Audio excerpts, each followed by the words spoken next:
Una vez más estar en su casa. Este lugar, porque este lugar es especial, no es porque sea la iglesia somos nosotros, pero este lugar es especial porque ha sido diseñado, dedicado, construido para eso, donde se reúne la iglesia del Señor. Amén. La iglesia local, y es donde venimos nosotros a glorificar el nombre del Señor.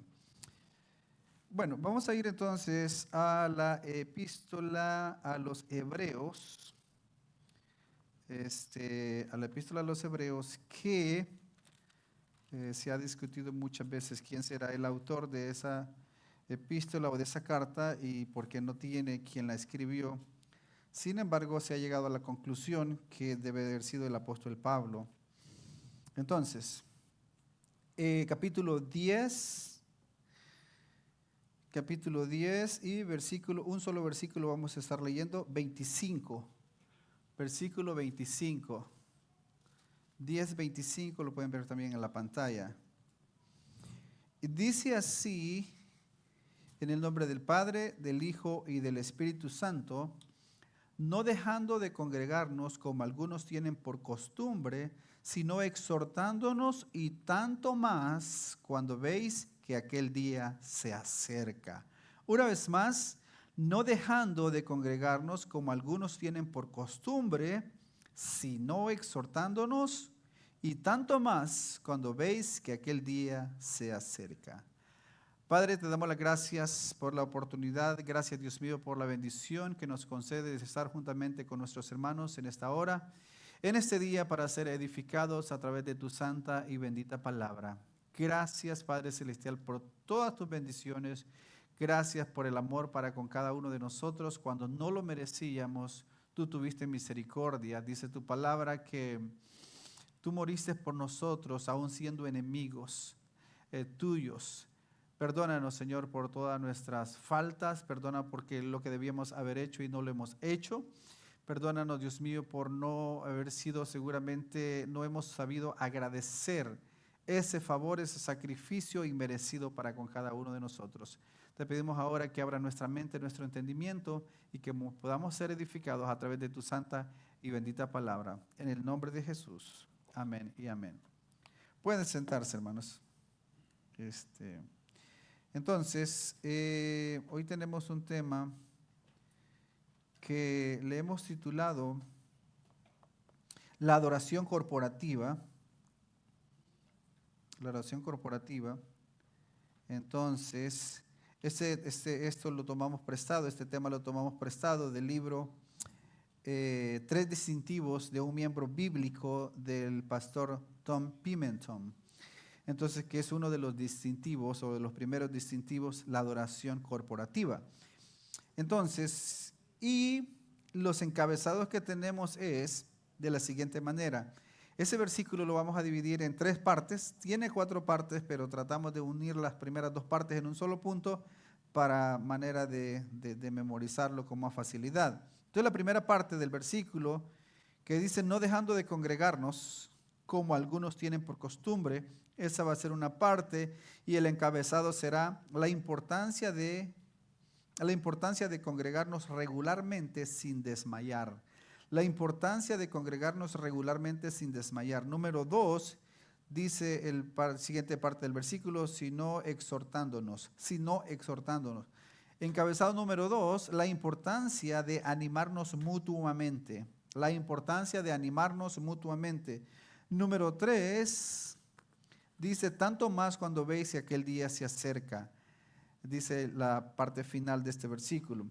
Entonces, número 3, la importancia de no olvidar que el día del Señor está cerca. La importancia de no olvidar que el día del Señor está cerca.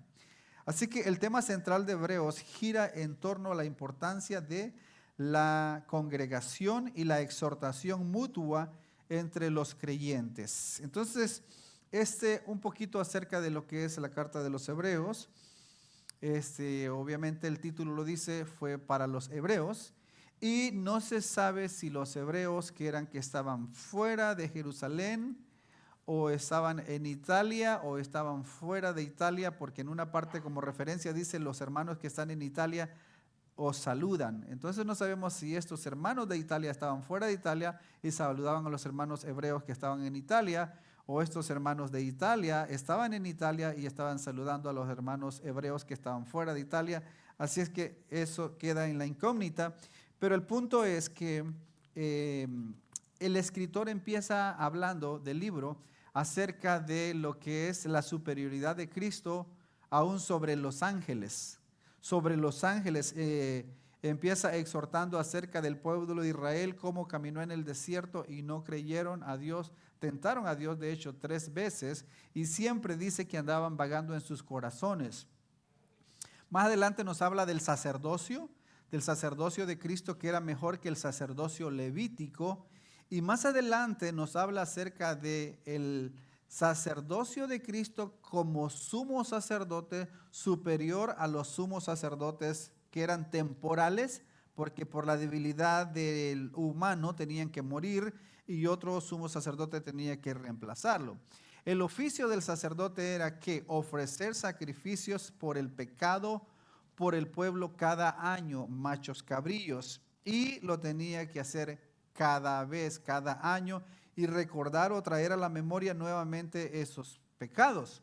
Sin embargo, Cristo como sumo sacerdote de una sola vez y para siempre dice que hizo perfectos a los santos. Entonces, y luego hace el escritor a los hebreos un resumen, vaya que los hebreos estaban bien familiarizados con lo que era el antiguo pacto.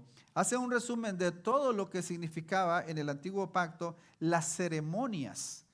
Y llega a la conclusión de que todas esas ceremonias era una sombra de lo que había de venir. Por ejemplo, el velo en el santuario o en el lugar santísimo, Cristo rasgó el velo y ahora dice que tenemos acceso por un camino nuevo y vivo, que es Cristo, que rasgó el velo, y ahora tenemos acceso al Padre por medio del sumo sacerdote, que es Cristo, no un hombre.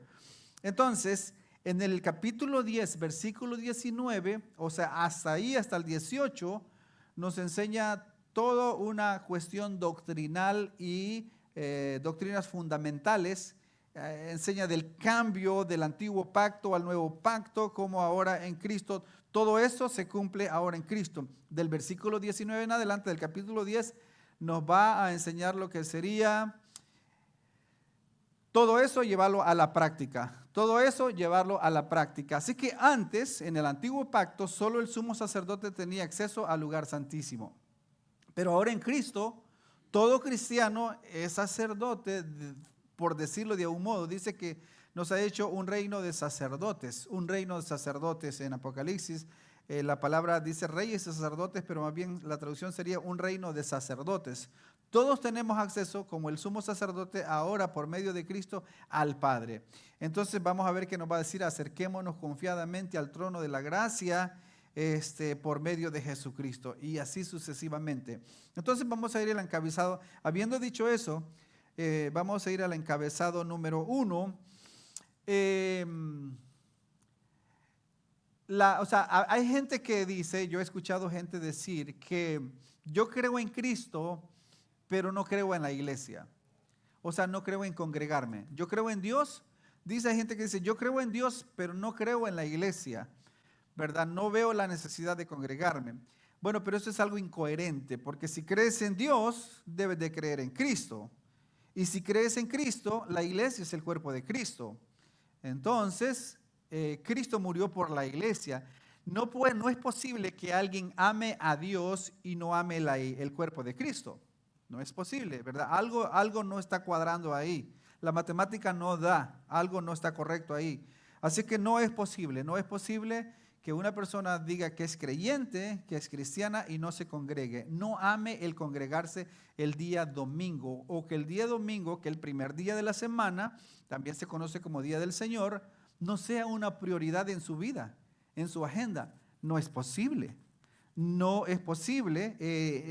La vida de un cristiano normal es que la mejor ropa que uno tiene es para venir el domingo a la iglesia, y no para presumirla a los hermanos, sino porque nos vamos a presentar delante del Dios creador que hizo los cielos y la tierra, y aún el que envió a su Hijo Jesús a morir en la cruz del Calvario por amor de nosotros cuando no lo merecíamos. Entonces, el culto racional o el reunirse regularmente el día domingo en la iglesia es algo habitual, normal en la vida de un creyente normal, de un cristiano bíblico.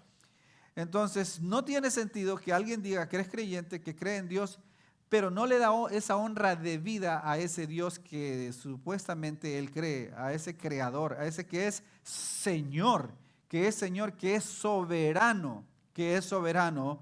Me llamáis Señor, ¿y dónde está mi honra? Dice el Señor, ¿verdad? Entonces vamos a la primera, habiendo dicho eso, vamos a la primera parte. La importancia de congregarse regularmente sin desmayar. La importancia de congregarse regularmente sin desmayar. Dice la primera parte de este versículo, no dejando de congregarnos. No dejando de congregarnos. Esto es un imperativo, es un mandato, es una orden. No es opcional. No es opcional el congregarse. Esto subraya la necesidad de unirse con otros creyentes regularmente. La comunión no es opcional, sino una práctica esencial para la vida espiritual de cada creyente. De cada creyente. No es que algunos creyentes son especiales y ellos no necesitan congregarse. Porque suceden dos cosas al congregarnos. Bueno, muchas cosas, pero podemos señalar dos cosas. Una es que venimos para darle la honra de vida a Dios, a nuestro Creador, a nuestro Señor, a nuestro Salvador. Número uno. Y número dos, somos edificados. Vamos siendo transformados a través de la palabra del Señor. Se va alimentando esa esperanza que tenemos en Cristo Jesús. Yo de verdad que no me imagino, ahora en Cristo no me imagino lo que es vivir una vida en este mundo sin esperanza. Sin Dios y sin esperanza en este mundo. Me pregunto, ¿cuál es la esperanza de las personas que no se congregan, que no buscan de Dios, que no les importan las cosas de Dios, que no les importa adorar a Dios, darle la debida reverencia a Dios, el debido respeto, el debido honor, la debida adoración? ¿A qué se atienen estas personas? ¿Cuál es la esperanza de ellos? ¿Cuál es la esperanza de ellos? No me imagino en el momento de la prueba, de la lucha, de dificultad, con qué cara le van a decir al Señor: Señor, te necesito, estoy en esta situación y ahora sí te necesito. No puede ser. Tenemos que servir al Señor en todo tiempo. En todo tiempo. No es cuando uno quiera que le va a servir al Señor. Uno le va a servir al Señor cuando Dios quiere que le sirvamos. Y cuando el Señor nos llama, como yo dije, en ocasiones he mencionado, cuando me convertí, yo quería decir que después, que más adelante, pero no es así. Es cuando Dios llama, entonces es que nosotros le debemos de servir. Entonces, pero antes de empezar a desarrollar, voy a tomar algunas preguntas del libro que les mencioné al principio, los 3 distintivos de un creyente bíblico en la iglesia. Y las preguntas y la respuesta: ¿qué es la adoración? Porque aquí venimos a la iglesia, ¿a qué nos agregamos? A adorar a Dios. Adorar a Dios. Entonces, ¿cuál es la adoración? La palabra en inglés es worship. Adoración proviene del término anglosajón worship. En el inglés moderno se lee literalmente worship, y significa reconocer la calidad o condición del valor de Dios en Dios, del valor en Dios. Adorar es reconocer el valor, la dignidad, el mérito de Dios y rendirle el respeto y homenaje que le corresponde. Es la dignidad y el mérito de Dios y rendirle el respeto y homenaje que le corresponde. De otra manera, es robarle la gloria a Dios. Es robarle la gloria o menospreciar, disimular. O sea, no solamente es pecado hacer las cosas que no debemos de hacer. Eso es pecado, obviamente, pero también eso se llama el pecado de comisión, pero también está el pecado de omisión. Dejar de hacer las cosas que debemos hacer y no hacerlas. Eso es pecado también. O sea, no darle a Dios el debido respeto, la debida reverencia, la debida adoración, la debida atención el primer día de la semana es una falta para Dios. Es no reconocerle su señorío, es no reconocer su señorío, es no adorarle debidamente. Entonces, sigue diciendo en la Enciclopedia Estándar Internacional de la Biblia define la adoración de esta manera. La adoración es el ejercicio del espíritu humano que se dirige principalmente a Dios. Yo diría, debería ser solamente a Dios. Y cuando decimos Dios, el Padre, Dios el Hijo y Dios el Espíritu Santo. Es una tarea emprendida no simplemente para satisfacer nuestra necesidad o para hacernos sentir mejor o para atender nuestro gusto estético o bienestar social, sino para expresar el valor de Dios mismo, para expresar el valor de Dios mismo. En otras palabras, la adoración es ver y saborear el valor de Dios y responder como Él se merece. Y responder como Él se merece. No es cualquier cosa. No venimos a perder el tiempo. No venimos porque no tenemos cosas que hacer. No venimos porque no tenemos a dónde ir a otro lugar. Venimos porque venimos a adorar a nuestro Dios, al Creador, que hizo los cielos y la tierra y que gracias a Él vivimos, existimos. Y nos ha cuidado desde el inicio de nuestra vida. Nos ha guardado. ¿Cuál es la idea clave detrás de la adoración bíblica? Otra pregunta. ¿Cuál es la idea clave detrás de la adoración bíblica? La Escritura revela que la adoración es siempre, sin excepción, una respuesta a Dios y a su autorrevelación. La adoración sin excepción, es una respuesta a Dios y a su autorrevelación. Dios se reveló por sí mismo a nosotros. Se ha dicho acertadamente que conocer a Dios es adorarle. Se ha dicho acertadamente que conocer a Dios es adorarle. Entonces, lo que esto implica es que para adorar a Dios, por lógica, hay que conocer a Dios. Entonces, lo opuesto de eso es que los que no adoran a Dios es porque no conocen a Dios. Uno no puede adorar lo que no conoce, lo que no sabe, ¿verdad? Entonces, cuando conocemos a Dios, respondemos con adoración, y cuando no adoramos es porque no le conocemos. ¿Y cómo conocemos a Dios? Por medio de las Escrituras, por medio de la palabra de Dios. Voy a ver si puedo citar al doctor John MacArthur, que no tengo aquí la cita, pero más o menos dice así, que en la medida que profundizamos en el conocimiento de las Escrituras, profundizamos en el conocimiento de Dios, y dependiendo cómo profundizamos en el conocimiento de Dios, así es nuestra motivación hacia la adoración a Dios, hacia la adoración a Dios. Así es que las personas que no adoran a Dios debidamente es porque no conocen en primer lugar las Escrituras, y si no conocen las Escrituras, no conocen a Dios, y si no conocen a Dios, no tienen la motivación necesaria para adorar a Dios, porque no tienen a quien adorar. O sea, ellos tienen un concepto de parte de Dios completamente equivocado, porque todas las personas que conocemos en las Escrituras, cuando supieron de Dios y conocieron de Dios, respondieron ¿con qué? Con adoración, con adoración. Vamos a ver aquí, yo solo voy a citar un poco rápido porque por cuestión de tiempo. Éxodo 4:31 dice que cuando Moisés les habló de las señales y cómo Dios había visto en la montaña la zarza ardiente y que no se quemaba, y cómo hizo las señales con ellos creyeron. Y dice Éxodo 4:31,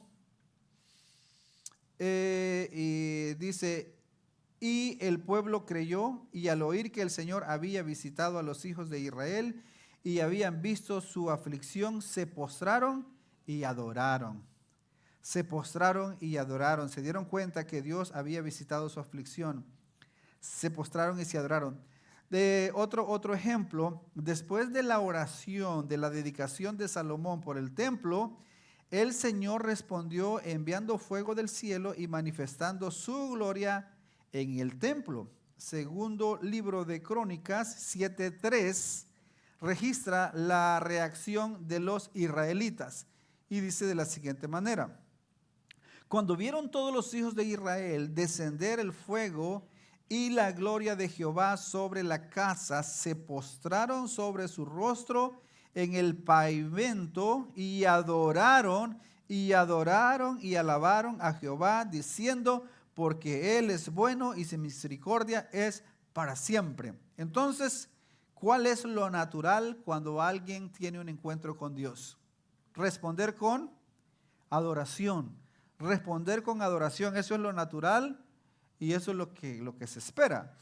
Pero si alguien no adora a Dios, es porque no tiene el debido conocimiento de ese Dios verdadero. Por eso es que el mandamiento o los mandamientos empiezan con que dice: no tendrás dioses ajenos delante de mí. Y eso no quiere decir que solamente se refiere a imágenes. Por supuesto que se refiere a no tener imágenes, ¿verdad? Porque lo dice. Pero también, o sea, una imagen visible, palpable, no solamente implica que no hay que tener imágenes visibles, palpables, de madera, de lo que sea, pero también no hay que tener un concepto equivocado aún en nuestra mente acerca de ese Dios verdadero. Si el Dios que nosotros estamos adorando o que creemos no es el Dios de la Biblia, entonces no es Dios, y si no es Dios, eso es ateísmo. Así es que ¿es el Dios verdadero que hizo los cielos y la tierra? ¿Es el Dios que se revela a través de las Sagradas Escrituras? ¿O no es Dios? ¿O no es Dios? Mucha gente allá afuera hacen alarde de que creen en Dios, pero no se ve en sus hechos. No los veo desesperados viniendo el domingo a buscar de Dios, a congregarse, a adorar, a glorificar, levantar las manos. No los ve uno. Por el contrario, en las fiestas sí los ve uno bailando y todo eso, cantando música mundana, en las borracheras y todas esas cosas. Ahí sí uno los ve. Y entonces uno debe decir: bueno, entonces el Dios que esta persona pretende o hace alarde de que cree es diferente, pero no es el Dios de la Biblia. Porque el Dios de la Biblia demanda adoración, demanda guardar el testimonio, demanda honrarle con todo el corazón, demanda sacrificar todo lo que a nosotros nos complace, demanda sufrir aún por su causa. Siguiendo con la respuesta de qué es adoración, ahora vamos a ver, no, más bien, ahora vamos a otra pregunta y a otra respuesta. ¿Qué es la adoración corporativa? ¿Qué es la oración corporativa? En el siglo XVI, la Asamblea de Westminster redactó un documento conocido como el Catecismo Menor de Westminster. En él, los líderes insistieron en catalogar los elementos claves de la fe cristiana con el fin de enseñar y equipar. La famosa primera pregunta y respuesta son: ¿cuál es el fin principal de la existencia del hombre? ¿Cuál es el fin principal de la existencia del hombre? ¿Usted se había puesto a pensar en eso?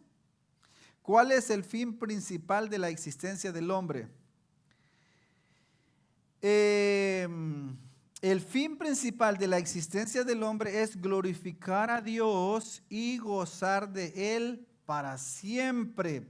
El fin principal de la existencia del hombre es glorificar a Dios y gozar de Él para siempre.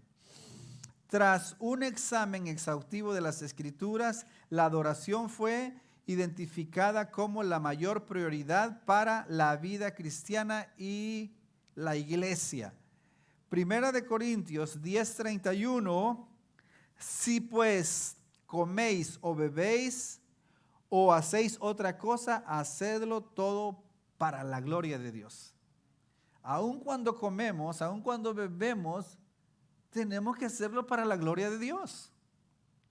Ese es el fin: adorar a Dios, honrar a Dios, engrandecer a ese Dios. ahora nosotros, volviendo al tema de los hebreos, o de lo que hablamos al principio, ya no tenemos que preocuparnos por traer machos cabrillos para el templo, o ir a un lugar físico, lejos, y ofrecer esos machos cabrillos, porque Cristo ya hizo ese sacrificio de una vez por todas. Ahora lo que nosotros tenemos que hacer es, como dice Romanos, presentar nuestros cuerpos vivos, santos y agradables, que es nuestro culto racional, ¿verdad? Y ofrecer a Cristo o a Dios frutos de labios, sacrificio o frutos de labios que honran a Dios a través del canto, a través de la alabanza. Ese es el sacrificio que nosotros ofrecemos, que llega delante de Dios como un olor grato y fragante. Esos son los sacrificios o lo que reemplaza los sacrificios que antes se hacían. Ahora es alabanza a Dios, es glorificar a Dios, ofrecerle culto a Él. Eso es lo que tenemos que hacer ahora. Si pues coméis o bebéis o hacéis otra cosa, hacedlo todo para la gloria de Dios. Romanos 11:36. Romanos 11:36. Porque de Él y por Él y para Él son todas las cosas, y a Él sea la gloria por los siglos. Amén. Porque de Él y por Él y para Él son todas las cosas, a Él sea la gloria por los siglos. Amén. Así es que el fin de la existencia del hombre es adorar a Dios, disfrutar el valor de Dios para siempre, exaltar su nombre, vivir para Él. No vivimos, nosotros no venimos a este mundo a hacer lo que nosotros querramos. Nosotros somos invitados en este mundo. Nosotros no hicimos este mundo. Hay gente que quiere vivir en este mundo como le da la gana, como ellos quieren vivir, pero no se dan cuenta que este mundo está regido por su creador. Dios lo ha hecho, y Dios ha hecho las reglas, cómo se debe de uno conducir en este mundo que le pertenece a Él. Las directrices, Dios ha dado las directrices de cómo debemos comportarnos en este mundo. Y las personas que piensan que pueden hacer lo que quieran, vivir como les da la gana, se equivocan. Se equivocan porque tendrán que entregar cuentas un día delante del Señor, y ahí será, como dice la Escritura, el lloro y el crujir de diente. Ahora, otra pregunta. Otra pregunta. ¿Qué significa adorar corporativamente? Ya vimos qué es la adoración corporativa. Ahora vamos a ver qué significa adorar corporativamente. ¿Qué significa adorar corporativamente? La palabra corporativa se refiere a un grupo unido o colectivo, o a algo que se hace conjuntamente. La adoración corporativa entonces es una adoración colectiva, conjunta. Es una iglesia local entera que se une en la adoración para ver y saborear el valor de Dios y responder a Él como se merece. Así es que es la unión del grupo de los hermanos de la iglesia local, de reunirse con ese propósito, con ese fin y propósito de adorar al Señor. Como digo, no es posible que una persona diga que es creyente, que cree en Dios, que cree en Cristo, pero no ama el cuerpo de Cristo, que es la iglesia. No ama el adorar corporativamente, colectivamente con los hermanos. La Escritura es clara en cuanto a que la adoración puede y debe ocurrir individualmente. Obviamente, también tenemos la responsabilidad de hacerlo individualmente. Los verdaderos creyentes no solo adoran corporativamente el domingo o el primer día de la semana, sino que también lo hacen individualmente a lo largo de la semana. A lo largo de la semana. El patrón de las Escrituras es que los cristianos adoran en privado e individualmente, pero las Escrituras es igualmente clara en cuanto a que todos los verdaderos adoradores también participarán en la adoración corporativa. Así es que no puede ser que un auténtico adorador de forma individual, que alguien sea un auténtico adorador de forma individual y al mismo tiempo no ser un auténtico adorador corporativamente hablando. No es posible. Corporativamente hablando, adorar, e individualmente adorar, individualmente y corporativamente. Eso es lo correcto. De acuerdo con la palabra de Dios, eso es una imposibilidad, que alguien diga que es un auténtico adorador individualmente, pero no adora corporativamente, o corporativamente y no individualmente. Eso es una imposibilidad. La importancia, ahora voy a la siguiente parte de esa primera parte, pero ya vamos a terminar ahí. La importancia de perseverar en congregarse. Perseverar en congregarse no es congregarse determinado tiempo hasta determinada edad y ya después dejar de congregarse. No, constantemente dice el versículo, no dejando de congregarnos como algunos tienen por costumbre. Ya había esa costumbre en ese tiempo, imagínese usted, de no darle a la debida importancia a congregarse. Ya había en ese tiempo gente que no le daba la debida importancia a congregarse. Qué triste, ¿verdad? Hay gente que viene a la iglesia solamente cuando hay un matrimonio, cuando se celebra una boda o cuando hay un velorio, ¿verdad? Y no, se debe de venir siempre a la iglesia a adorar a Dios. La importancia de perseverar en congregarse. Algunos dejan de reunirse por indiferencias, perezas, dificultades o a veces pueden decir por la distancia o muchas cosas, ¿verdad? Hay gente que dice, es que en esa iglesia yo no me gusta la iglesia porque hay muchos hipócritas en la iglesia. Bueno, pues en su trabajo también hay muchos hipócritas. En el bus donde va hay muchos hipócritas. En la cancha de fútbol donde va hay muchos hipócritas. En la tienda de comida donde va a comprar la comida hay muchos hipócritas también. En la calle donde maneja, en la carretera hay muchos hipócritas también. El mundo está lleno de hipócritas. O sea, si usted no quiere estar con los hipócritas, muérase. Y también va a estar con hipócritas al lado ahí también, que fueron hipócritas. Así que, ¿verdad? O sea, eso no tiene sentido. No, la iglesia, el Señor Jesucristo no dijo sigan a la iglesia. Dijo el que quiera venir en pos de mí. No dijo el que quiera venir en pos de mi iglesia.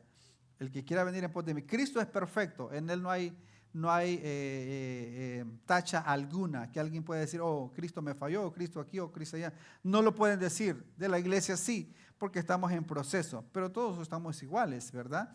El que esté libre de pecado dice que arroje la primera piedra. En Hechos 2:46 y 47 dice, para cerrar este punto, que nos llevó bastante tiempo, dice, y perseveraban unánimes cada día en el templo, y cuando dice aquí en el templo, no es que estaban dentro del templo, el templo lo tenían los rabinos, los religiosos, ellos estaban fuera del templo, tenían la costumbre de orar fuera del templo. Pero dice, y perseveraban unánimes cada día en el templo y partiendo el pan en las casas, comían juntos con alegría y sencillez de corazón, alabando a Dios y teniendo favor con todo el pueblo. Y el Señor añadía a la iglesia cada día los que habían de ser salvos. Y perseveraban unánimes cada día en el templo y partiendo el pan en las casas. Ellos se congregaban constantemente, orando, convivían con el pueblo, con la iglesia. El congregarse regularmente no es una opción, es lo más normal en la vida de un creyente bíblico. Punto número 2.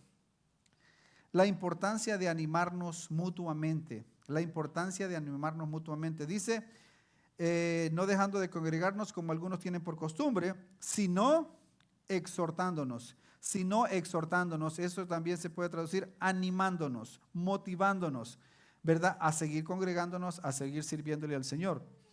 La congregación no solo es social, sino un medio para animar, enseñar, fortalecer a los demás en la fe.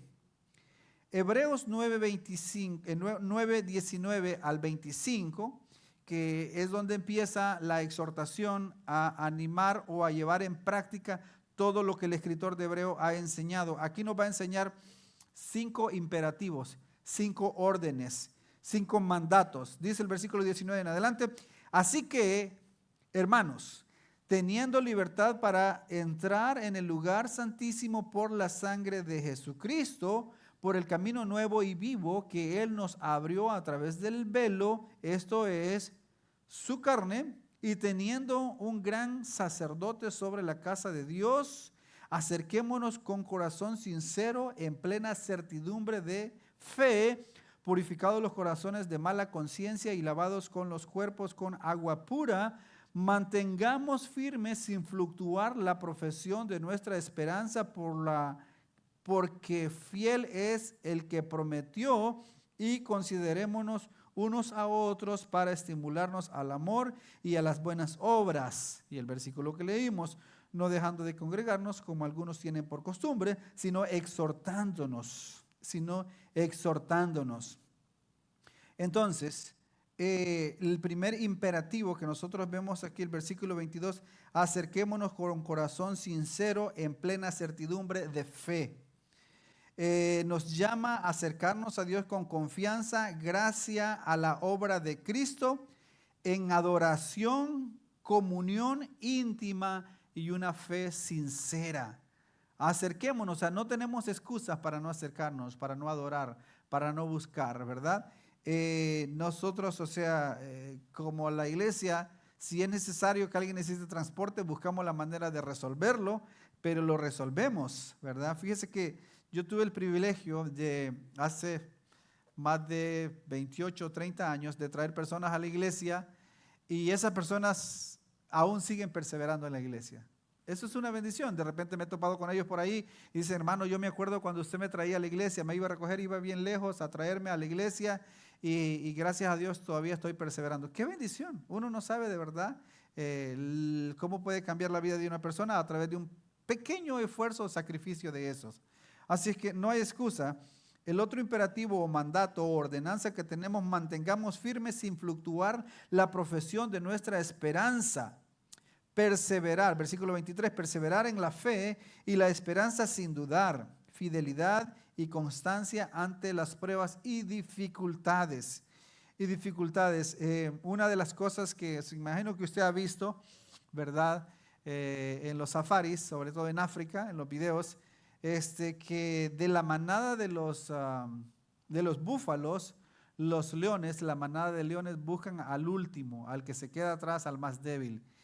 Mientras están en el grupo no pasa nada, entonces, pero el que se queda atrás, el que se aleja del grupo es la siguiente víctima, es el que se comen los leones. Así es que el cristiano que se aleja del grupo, que se enfría, o también hay otra moraleja que las brasas, que dice que las brasas cuando se mantienen juntas se mantienen encendidas, pero si se saca una del grupo pues se enfría.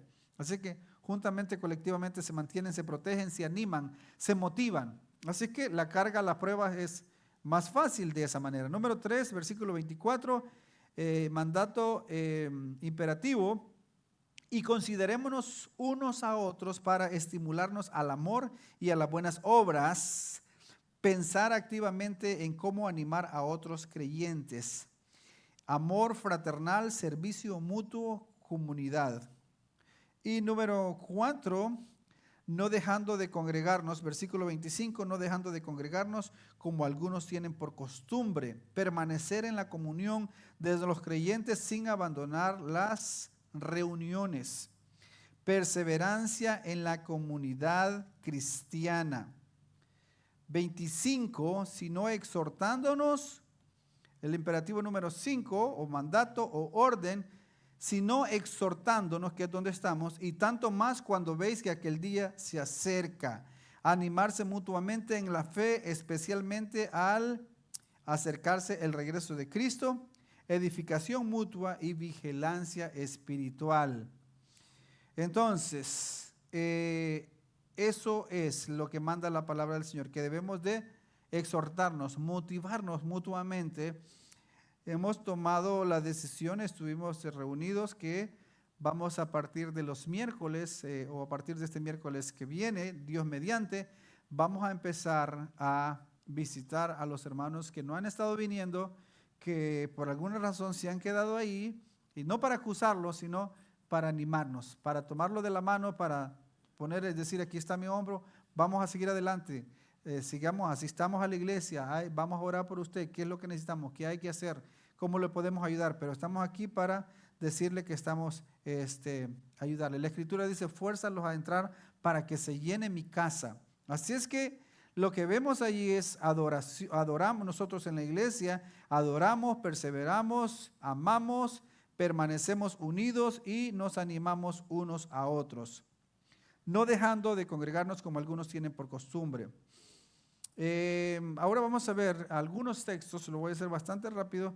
Primera de Tesalonicenses 5:11, Por lo cual animaos unos a otros y edificaos unos a otros, así como lo hacéis. El ánimo y la edificación son tareas mutuas en la iglesia, no es solo del pastor, sino de todos los creyentes. De todos los creyentes. Animar a alguien, darle una llamadita a alguien. Hermano, no lo vimos en la iglesia, lo extrañamos. Estamos orando por usted, ¿verdad?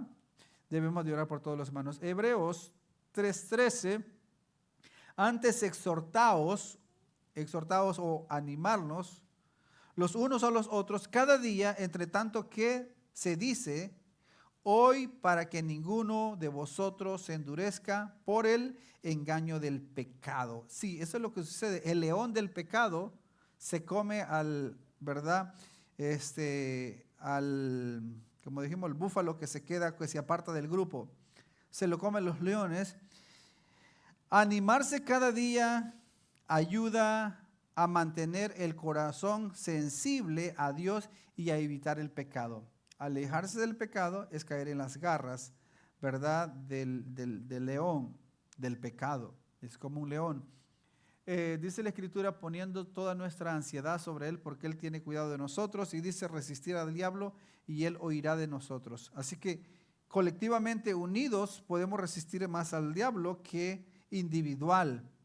Efesios 4:29, ninguna palabra corrompida salga de vuestra boca, sino la que sea buena para la necesaria edificación a fin de dar gracia a los oyentes. Como cristianos, como miembros del cuerpo de Cristo, tenemos que evitar cualquier cosa que vayamos a decir que no sea para destruir, sino que sea para edificación, que sea para exhortación, que sea para animar. El lenguaje del creyente debe ser fuente de ánimo, no de crítica o destrucción. Colosenses 3:16, la palabra de Cristo mora en abundancia en vosotros, enseñándoos y exhortándoos, o sea, animándoos unos a otros en toda sabiduría. La exhortación mutua surge de una vida llena de la palabra de Dios. De la palabra de Dios. Gálatas 6:2.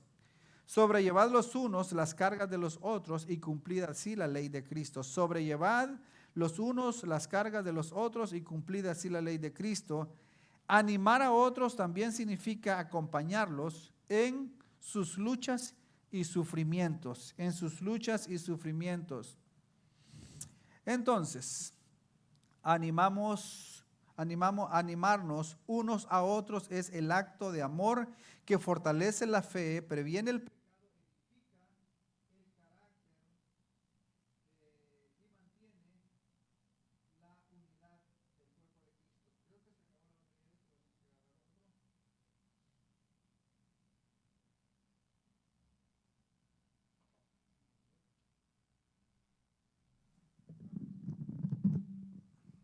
Bueno, entonces, decíamos que animarnos unos a otros es un acto de amor que fortalece la fe, previene el pecado, edifica el carácter y mantiene la unidad del cuerpo de Cristo. Número 3, el punto número 3, vamos a tratar de hacer esto bien rápido.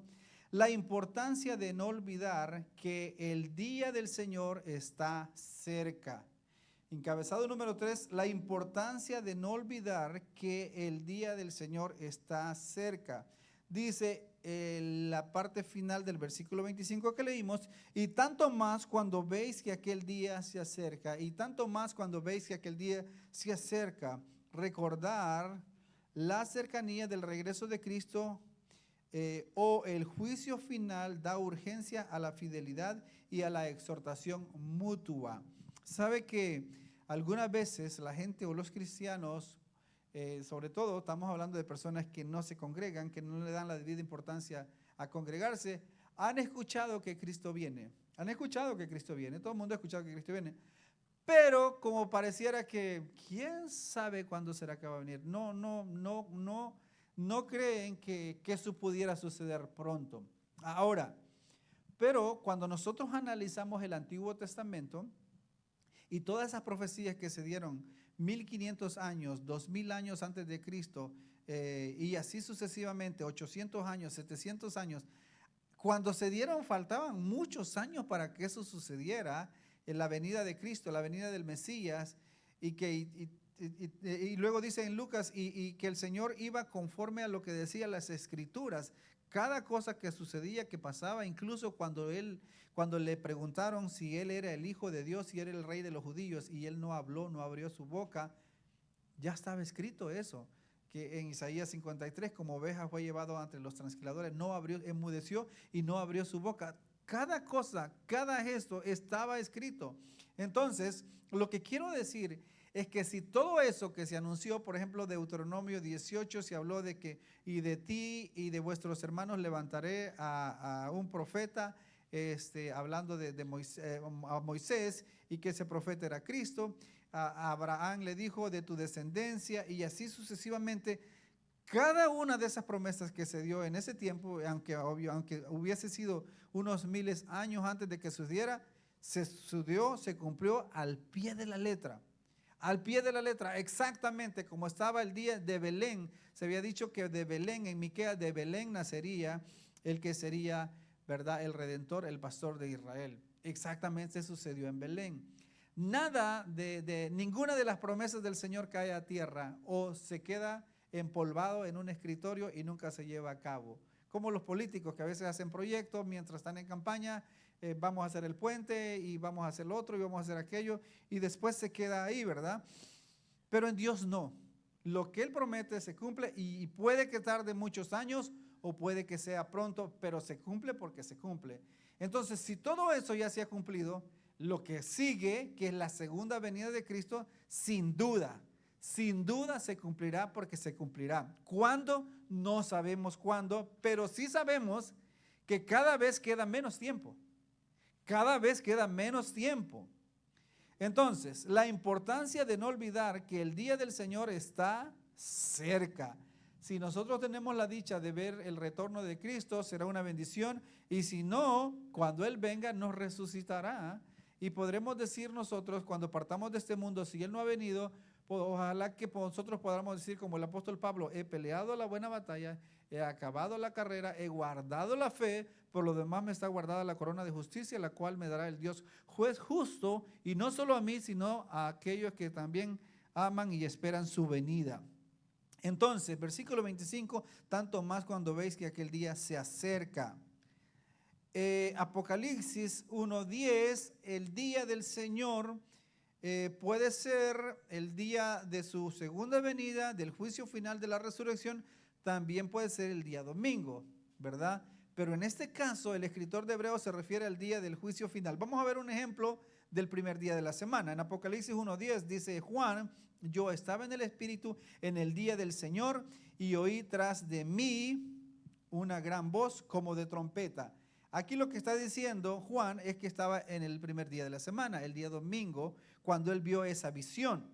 Pero la misma expresión, refiriéndose aquí, el escritor de los Hebreos solo diciendo: cuanto más cuando veis que el día se acerca. No dice el día del Señor, pero dice el día se acerca, y obviamente se refiere a ese día de la segunda venida de Cristo, del juicio final.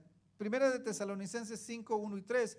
Pero acerca de los tiempos y de las sazones y de las ocasiones, no tenéis necesidad, hermanos, de que yo os escriba, porque vosotros sabéis perfectamente que el día del Señor vendrá así como ladrón en la noche. Nadie sabe cuándo va a venir, el día ni la hora, nadie sabe. Todos los que se han atrevido a ponerle fecha se han equivocado. Todos los que se han atrevido a ponerle fecha se han equivocado. Así que dice el pastor Miguel, o más bien Sugel Michelén, que ser bíblico es hablar lo que la Biblia habla y callar donde la Biblia calla. Así es que si no tenemos la fecha, no podemos decir. Versículo 3, que cuando digan paz y seguridad, entonces vendrá sobre ellos destrucción repentina, como los dolores a la mujer encinta, y no escaparán. Segunda de Pedro 2:9, sabe el Señor librar de tentación a los piadosos y reservar a los injustos para ser castigados en el día del juicio. Más cuando veis que aquel día se acerca. ¿Cuál día? El día del juicio, el día de la segunda venida, el día de la resurrección, el día de que el Señor va a dar, que será consumado completamente esa salvación que empezó en cada uno de nosotros.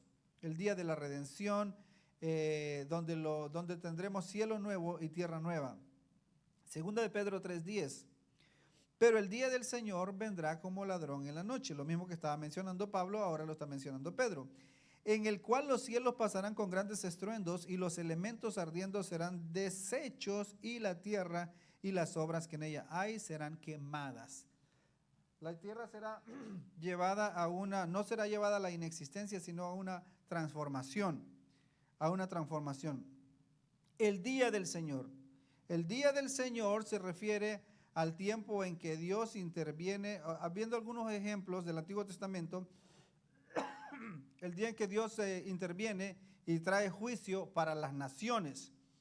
Entonces, vamos a ver aquí por motivo de tiempo, solo voy a ver un ejemplo en el Antiguo Testamento. Isaías 13, 6 y 9. Aullad, porque cerca está el día de Jehová.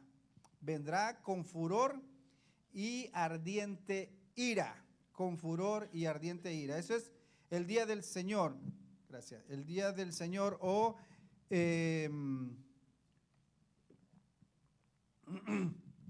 puede ser también el día de Jehová.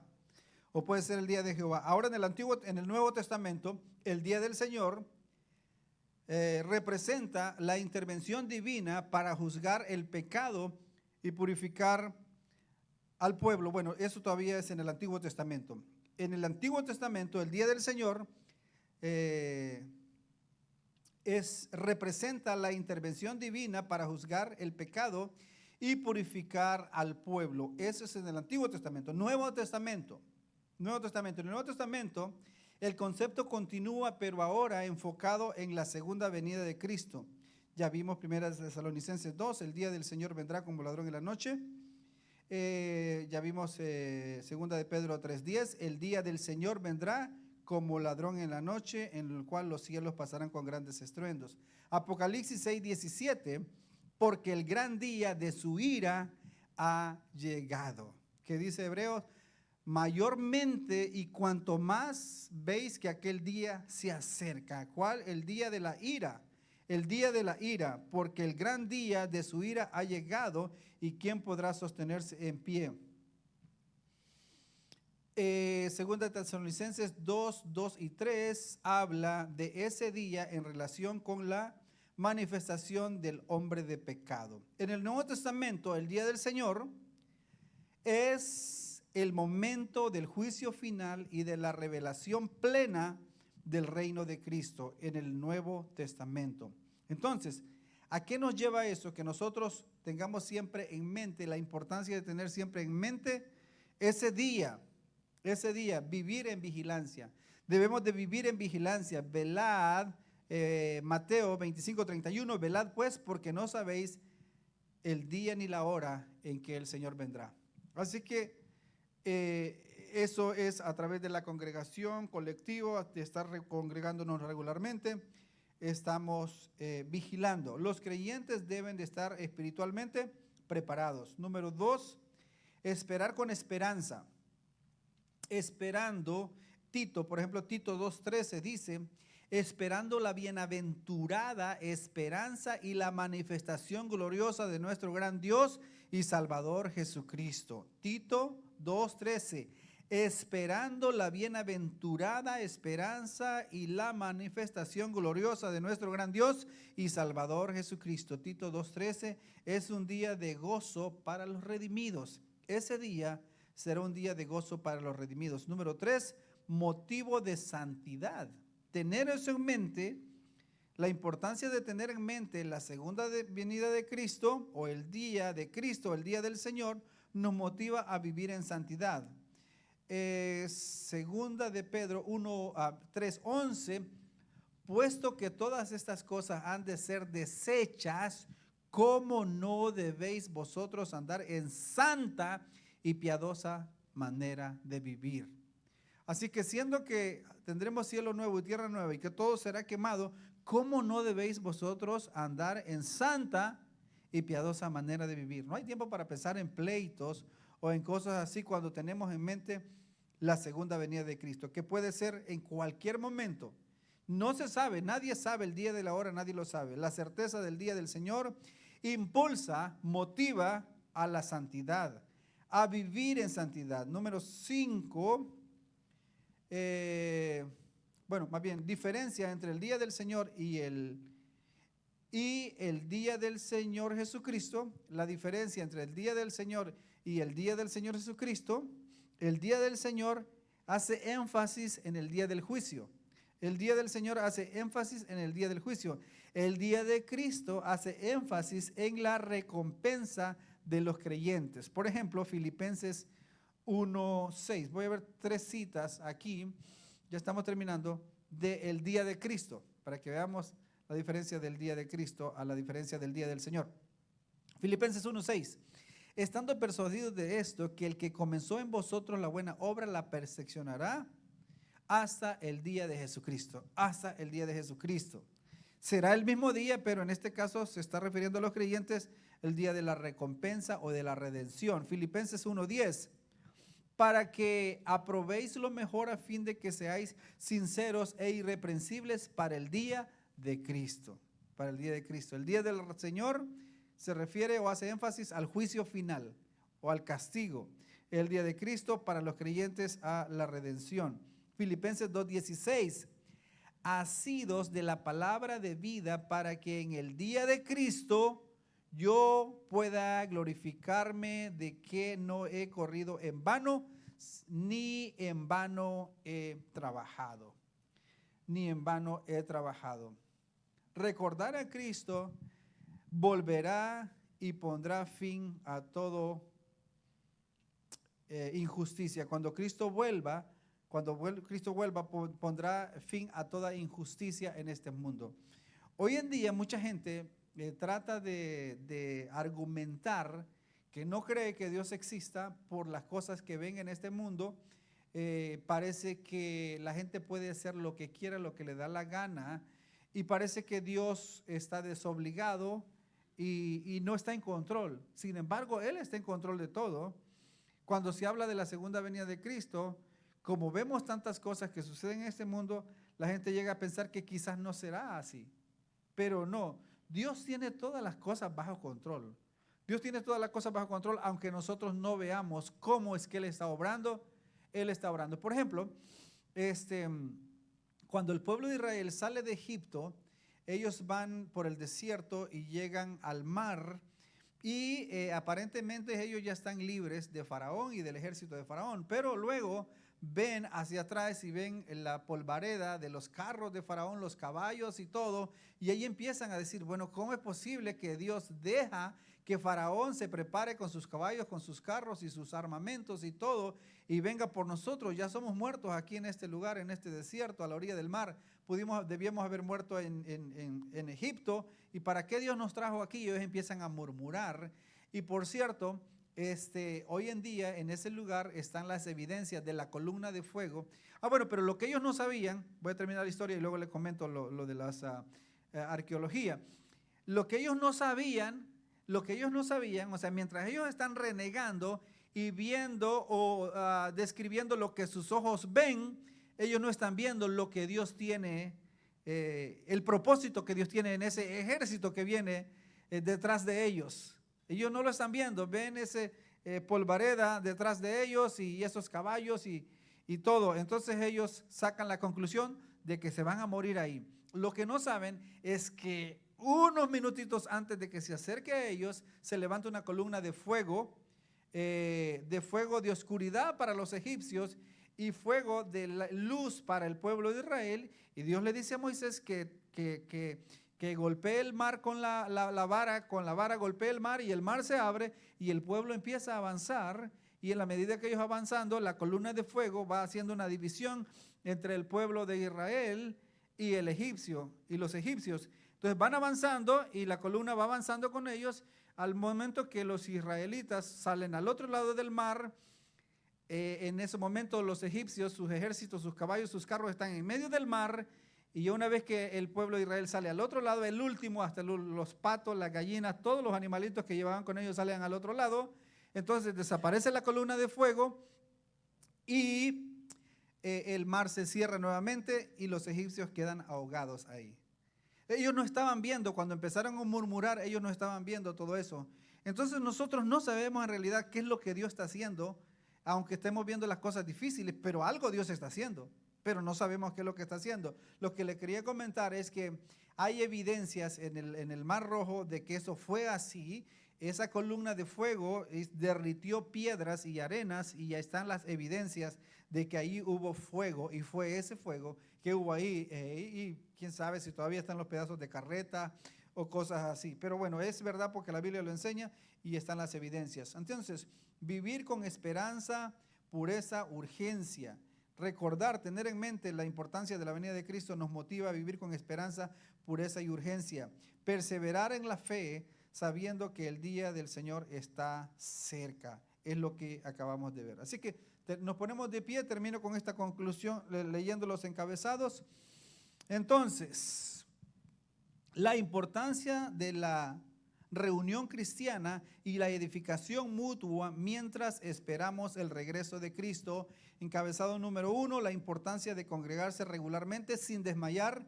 Número 2, la importancia de animarnos mutuamente. Número 3, la importancia de no olvidar que el día del Señor está cerca. Que el día del Señor está cerca. Aunque se vea lejos, la Escritura dice que está cerca y la Escritura dice que para el Señor un año, 1000 años es como un día y un día es como 1000 años. Entonces no sabemos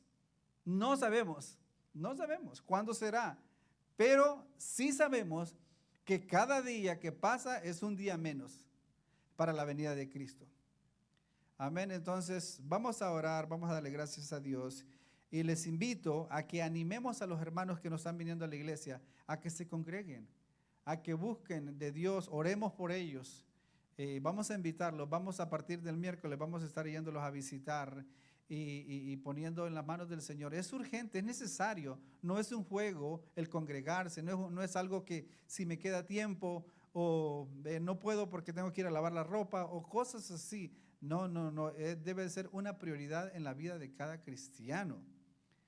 Y si una persona tiene que renunciar a su trabajo porque no le deja congregarse, pues a no ser que sea médico, sea doctor o lo que sea, no sé, pero sería muy difícil que no pueda renunciar a su trabajo o Dios no tenga todo el poder para no proveerle un trabajo que sí lo puede hacer, que le permita congregarse. No es posible, ¿verdad? Bueno, vamos a orar. Padre, te damos las gracias. Te damos las gracias por la oportunidad, por la bendición, Dios mío, que nos has concedido de estar juntamente con nuestros hermanos aprendiendo de tu santa y bendita palabra. Eres poderoso, eres maravilloso, digno de ser alabado y de ser glorificado. Ayúdanos, Dios mío, a mantener siempre congregándonos, a seguir siendo edificados mutuamente con nuestros hermanos, animándonos mutuamente y sobre todo, cuanto más vemos que el día se acerca y cada día que pasa es un día menos para tu segunda venida, para el día del juicio final, para el día de la redención de tu pueblo. Gracias, Padre Celestial. Ayúdanos, danos gracias y prepara los corazones en aquellos que nosotros vamos a hablar. Vamos a motivarles a que ellos, la importancia de congregarte, de servirte a ti, de adorarte con todo el corazón. Gracias, Padre Celestial. En el nombre de Jesús, amén y amén. Dios les bendiga, hermanos.